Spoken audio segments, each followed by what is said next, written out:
Let's dive right into this explainer. Today, we're doing something a bit different, a bit darker, and honestly, incredibly fascinating.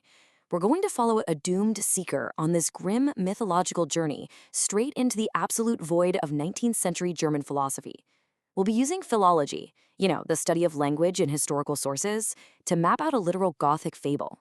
We're going to trace exactly how foundational concepts in German literature and Faustian folklore essentially built an entire architecture of human futility. So, what happens when the search for meaning becomes the exact thing that destroys it? For any of you out there grappling with modern existential dread, or maybe just trying to unpack Nietzsche, this question really opens up the dark woods of our fable. It's the ultimate paradox. We're looking at a philosophical framework where endless striving absolutely does not lead to enlightenment. No, it leads straight to ruin. By exploring 5 distinct parables, we're going to watch our doomed seeker descend step by step, totally stripped of all illusions until they hit permanent oblivion. Parable 1. The Trap of Cynical Wit.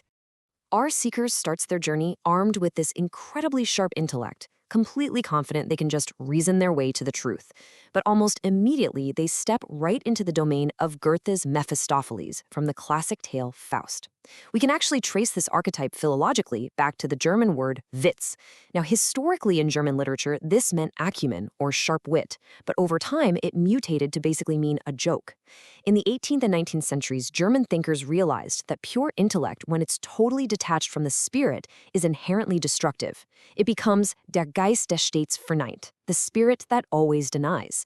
So our seeker's intellect isn't some handy tool for discovery anymore. It's literally a cosmic joke. The crucial point here is that this self-referential logic aggressively mocks human striving.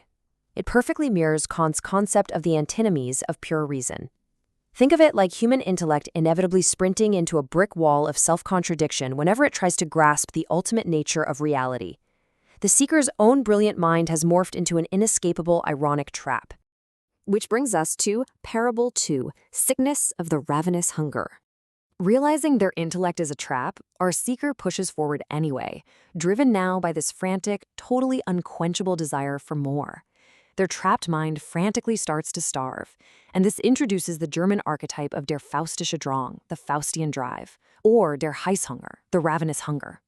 If we look at the philology, the German word Sucht, meaning obsession or addiction, is intimately tied to the word sich, which means sick.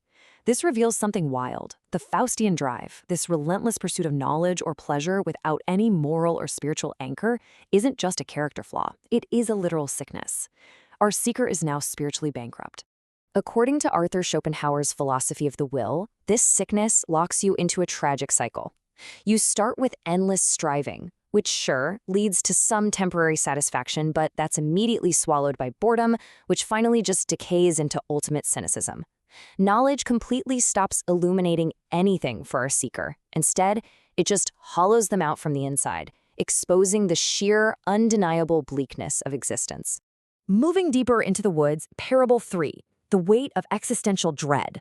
Completely exhausted by this corrosive cycle, our seeker slows to a heavy, paralyzed crawl. And here, they encounter a terrifying figure straight out of Nietzsche's Thus Spoke Zarathustra, the dwarf. In Nietzsche's work, this dwarf sits right on Zarathustra's shoulder, symbolizing der Geist der Schwere, the spirit of gravity. For our seeker, this dwarf is the literal voice of ressentiment. It just sits there, whispering ancient incantations of repressed trauma, dragging up all their past failures, and torturing them with the horror of the eternal return. It's the psychological calcification of dread. And philology brilliantly highlights the dual nature of this concept. In German, Schwere means both physical weight and psychological grief. It's a crushing, totally unbearable burden. This gravity paralyzes every ounce of human action left in our seeker. It exposes their free will as nothing but an illusion, completely pinned down by the inescapable weight of their own existence. Next is Parable 4, Trajectory of the Inevitable Ruin. Stripped of absolutely all illusions by wit, hunger, and gravity, our seeker can't fight anymore. They just have to accept their tragic descent. The German archetype here is incredibly dense. Der Untergang. It literally translates to a going under. Think of a setting sun, a Sonnenuntergang. You'll find this in Oswald Spengler's Decline of the West and all over Nietzschean tragedy. It carries this heavy, totally inescapable connotation of destruction, decline, and doom. It's not an accident. It is the inevitable trajectory for any human soul that's been laid entirely bare. And honestly, this is maybe the most chilling moment in our fable. It's that quiet, terrifying transition state where human ambition suddenly recognizes itself as nothing more than a completely scripted performance. The seeker realizes that their ultimate doom was programmed from the very first step they took into these woods. There is no grand escape. They're simply acting out a ruin that was always destined to happen. Which leads to Parable 5, Return to the Absolute Void. The descent is complete now. The atmosphere turns incredibly stark, utterly silent, and just completely empty.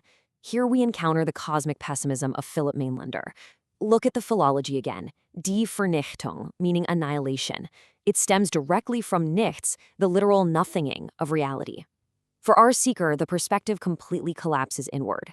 As a doomed seeker standing in that dark, you finally realize, I chased knowledge and found only sickness. I sought meaning and found only the crushing weight of my own inescapable failures. In this absolute void, the ultimate truth lands hard. Human reason, our striving, our agency, they are all exposed as entirely futile defense mechanisms.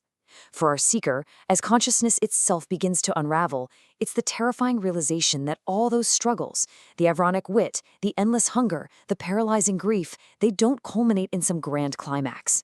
As the seeker breathes their final exhausted breath into the dark, they simply dissolve right back into permanent silent oblivion. Let's pull it all together. Synthesis. The anatomy of despair. Stepping out of those dark woods for a second, let's look at the academic map of this terrifying journey. We can trace the exact pathology of this despair across all 5 stages. From the cynical intellect of Goethe's Mephistopheles to the endless soul-corroding striving of Schopenhauer's Faustian drive.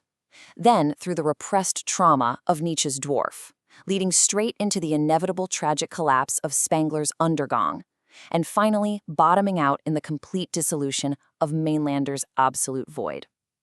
It perfectly shows how 19th century German nihilism built a rigorous, incredibly airtight philosophical framework around the absolute futility of human striving. It's a chilling realization, isn't it? Looking at how precisely language and philosophy mapped this all out over a century ago. If every single attempt to find meaning only accelerates the going under, and if all ambition is just a scripted performance toward an inevitable, silent annihilation, well, was the doomed seeker ever truly walking through those woods, or were they simply falling the entire time? I'll leave you with that provocative thought to challenge your own understanding of agency, free will, and existential purpose.